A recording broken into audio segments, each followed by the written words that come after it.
Assalamu alaikum wa rahmatullahi wa barakatuh. Welcome to our third Suhoor reminder.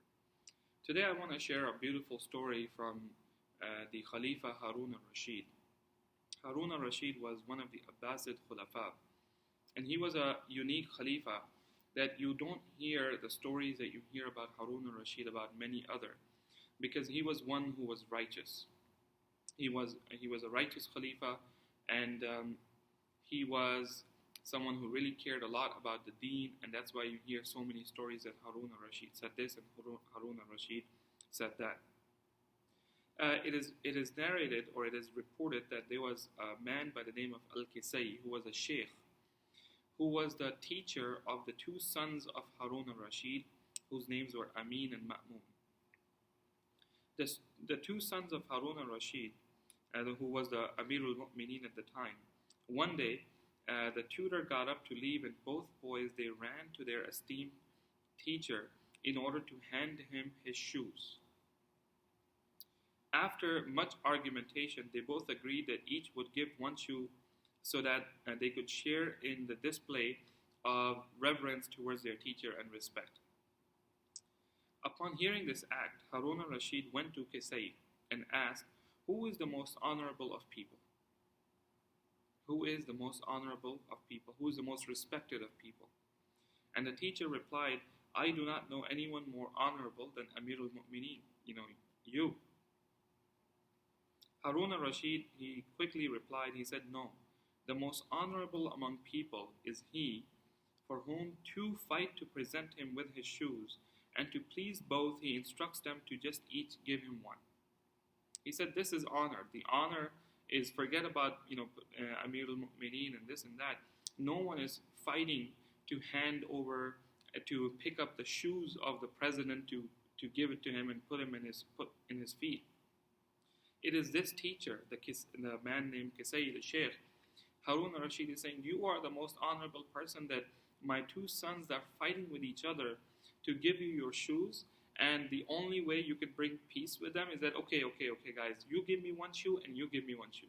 They are so happy, they are so pleased by giving shoes to their teacher. SubhanAllah. Kisai became somewhat anxious, and he began to justify what he had done, because he thought that perhaps the Amir al-Mu'mineen was upset that how dare you, do this to my sons. And he said that if you had prevented them, Harun al-Rashid said, if you had prevented them from giving your shoes, indeed then I would have blamed you. Meaning that they were actually trying to show you respect. If you had told them not to do so, then I would have had a problem with you. But certainly their deed did not compromise their honor. What they did actually increased them in honor, not decreased them. Rather, their status, inner merit and worth have increased. One can never be dishonored if he displays humility before three. So he says one can never be dishonored if he displays humility. Humility is the act of putting oneself down and to show respect by, handing over shoes, not just handing over, but for example, picking up the shoes for your teacher before the teacher gets there, shake them a little bit, make sure there's no bug there, and put them in his feet. Bringing water, serving them, in some cultures it is part of respect that you kind of massage the other person out of respect for them. You massage them and things like that. So he said there are three people that should be shown humility, and this only increases a person's own character, or it doesn't dishonor a person. Whatever you do to these three, you're not going to be looked down upon for them. And he says these three are, number one, a leader. And perhaps we could say that it's not necessarily a political leader who is in a position of power, but a person who is a leader that people love him, and he may be in a position of power, but he's not there just because he won an election, but he's there because he won the hearts and minds of people, and they really love him. So a leader, and number two, a teacher, and number three, a parent. That these are three that whatever you do to show humility to them, it will not bring dishonor to you. It will not bring dishonor to you. Unfortunately, this is one of the things that I wish our children could watch and learn from this, especially those children growing up in the West, because they do not have this.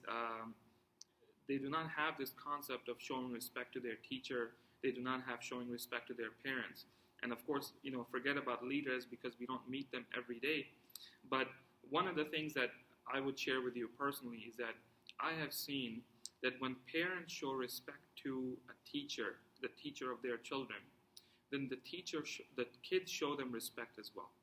But if the parents put down the teacher and they tell the kids, your teacher doesn't know anything, I'm paying him, and things like that, then the kids also lose respect for that teacher as well.